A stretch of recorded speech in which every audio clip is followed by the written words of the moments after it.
Hello, ni kuri NIYOTEC wabazaniye bagarutse. Ariko mbere yuko mbazaniye ikintu cyiza kirenze abantu bakoresha computer ndetse na telefone, mubanze mukande subscribe kuri NIYOTEC.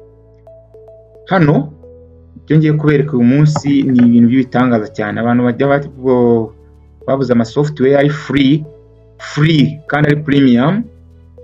Ngiye kubereka uburyo uhita uyabona ku buryo bworoshye. Rero tugiye gufungura browser yacu cyangwa search engine. Dufite ama Google Chrome, dufite ama Firefox, tukagira ama Internet Explorer, tukagira Microsoft Edge n'izindi, ariko ngiye nkoresha iyitwa Brave. Ako ntacyo mwebwe mufite Chrome tugiye kujyana. Reka dufungure. Hano dufite website yacu yitwa, ngiye nkoresha Brave. Hano turajya hano muri search engine twandikemo website yitwa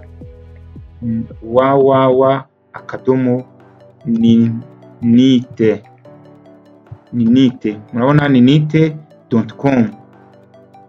Ninite.com ni urubuga rusa nkaho bakoreye ama software yose ya Windows. Tukande enter, tutegereze birodinga. Ninite murabona ngiyi hano Ninite yacu. Rero murabona uko yaje.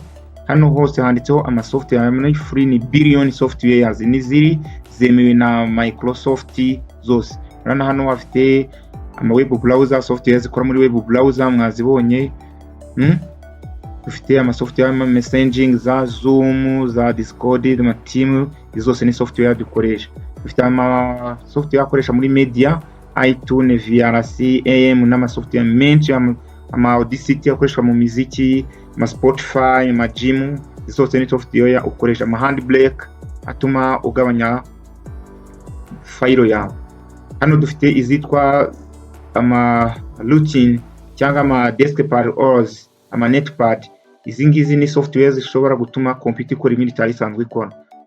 Hano hari ama JavaScript, hamwe bakubaza software kuzishyira ama antivirus akomeye cyane. Ntago hano uzongera kwirwa ugura software, kuko hano hari izo Windows iyo yarabateguriye kandi zikora premium, zizakenera updates, zigakenera kuzishyura. This is very interesting softwares.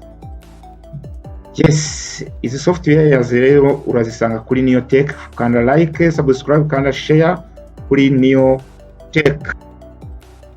Ciao, ndabakunda cyane.